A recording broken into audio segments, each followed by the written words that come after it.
everybody and welcome back to my channel. So today I'm actually working on something. I finished my commissions for today and I've got like, well, half an hour-ish until I have to be back. So I was actually working on something that I was doing for myself, just like a little creative outlet for me that I sort of planned in my head.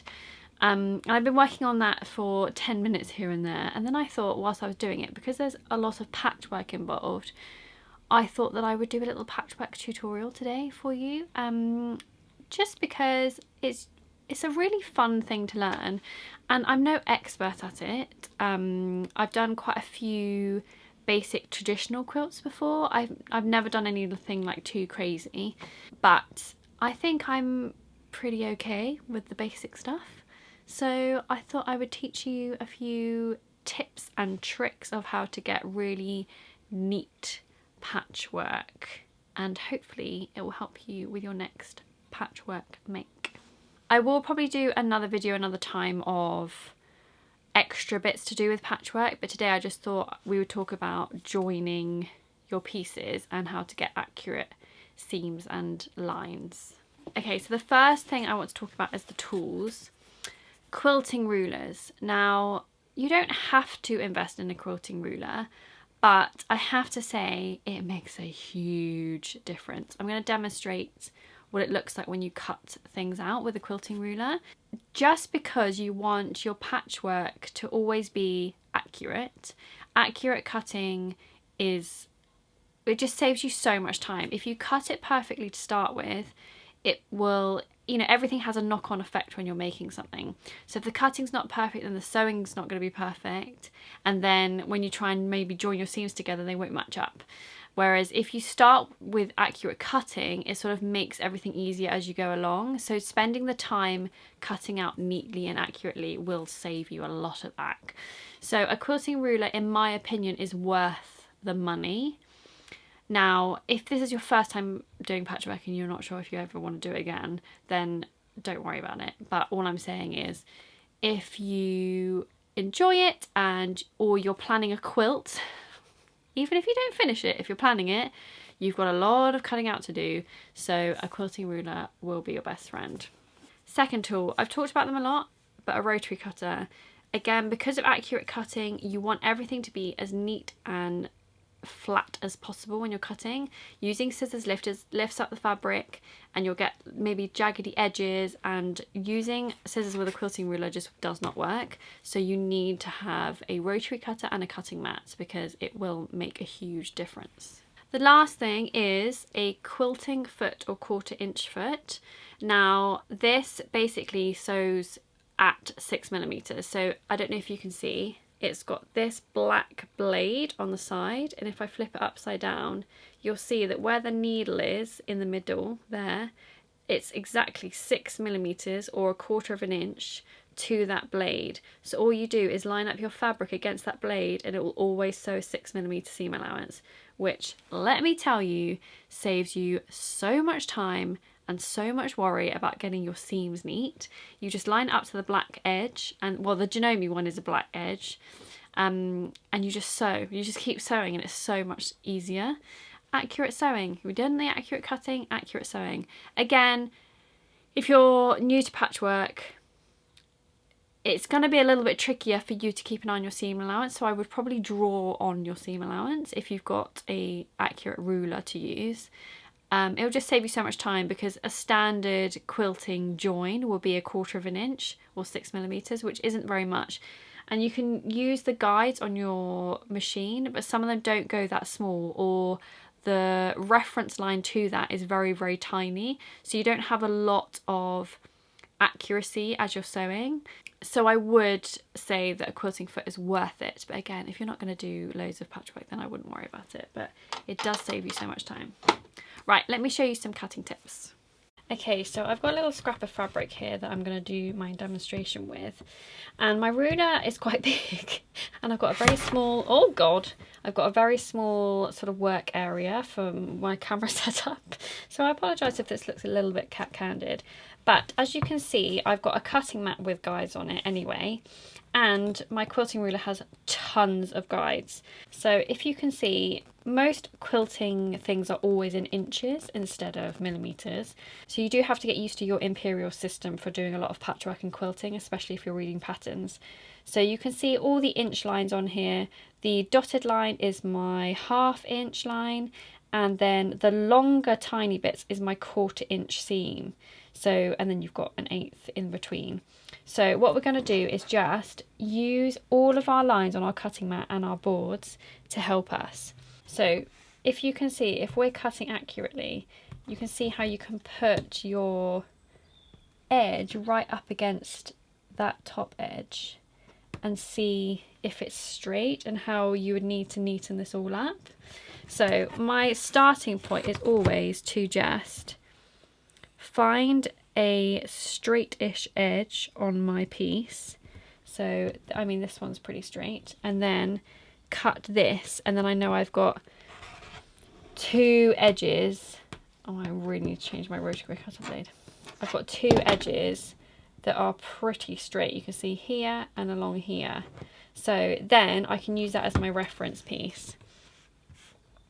So if I measure, if I turn this around now then, because I know that this one's straight, and then say we want a 2-inch square.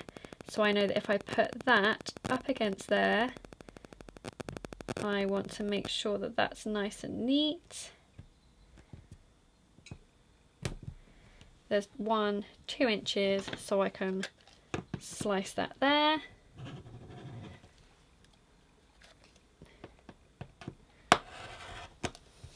Like that.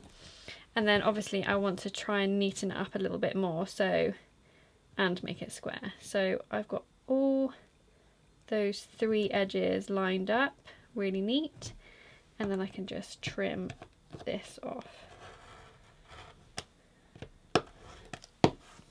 There you go.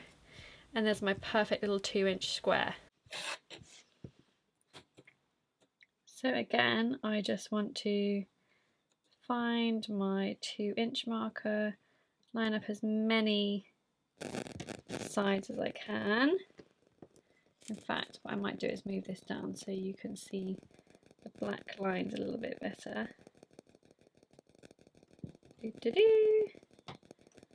Slice there, and then I now want to square that off this way.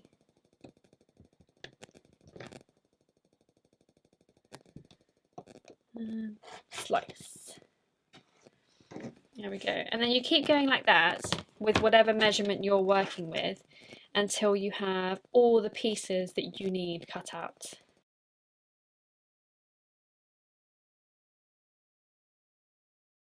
Okay, so I've now attached my 1/4 inch foot on my machine. I apologise if there's any wobbling on the camera because my machine sort of wobbles the frame, but I need it this close so you can see what I'm doing. So what I'm going to do is reduce my stitch length. So we're shortening the stitch length from a standard 2.4. I normally go down to 1.5. Essentially because we want our stitches to be quite small because we're not doing reverse stitching. So you're going to put 2 of your pieces right sides together. Now they should match up perfectly because you've cut them accurately. And then I'm just going to use the little guide on my 1/4 inch foot to really carefully sew down this piece. It does help if I also move my needle over to the position it needs to be. There we go.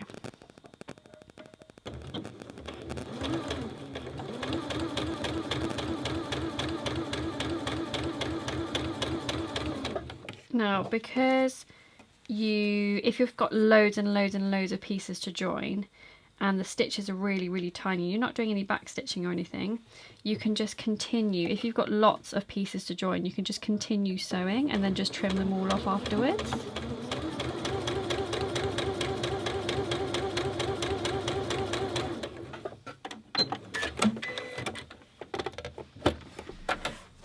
And then cut in between. Right, so now we're going to press these two before we join them together. Actually, I might just sew one more square to this piece here. Okay, so what I've done is 2 alternate lines like this. Now we want to join them together like that, but we want to make sure that these all match up. So a little trick to do that is, on one seam, press all of these seams to that way. And then on the one you're joining, press them the opposite way. So if this one's going this way, this one's going to go this way, so that when you line them up, there's not double bulk on one side, which will shift the seam over. So try and press them in alternate ways. Okay, so now this is what I'm left with. I've got 2 lines with my pressed seams. So if I now join these together in that middle bit, you can see that the seams are going in opposite directions. If I can get that one, to each other. So when they lie flat, they sort of go together a little bit easier, and that way you can match up those points much easier, especially even if you're a beginner. I mean, it does take practice to get perfect points every single time, but this will just really help you out. So now I'm going to pin these together and then sew this together.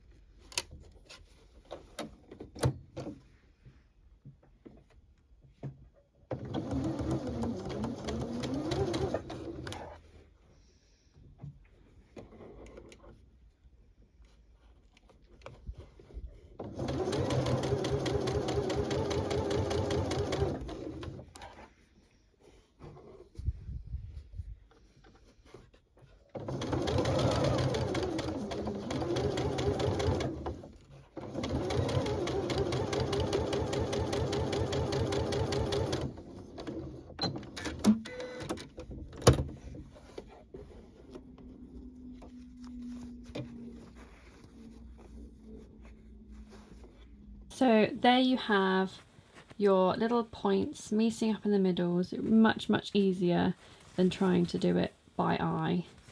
I'm quite happy with that. So this would, if I had another row here and that was sort of made up as a square, that would be my block. And then you would make up your blocks, and then you would then join the blocks together. So you get bigger and bigger as you make up your quilt or cushion front or whatever you're doing. So you start off with the small ones and do it in rows, and then you join those rows together to make blocks, and then you join your blocks together to make your whole piece. So I hope those tips helped you some way, and I look forward to seeing what you're making.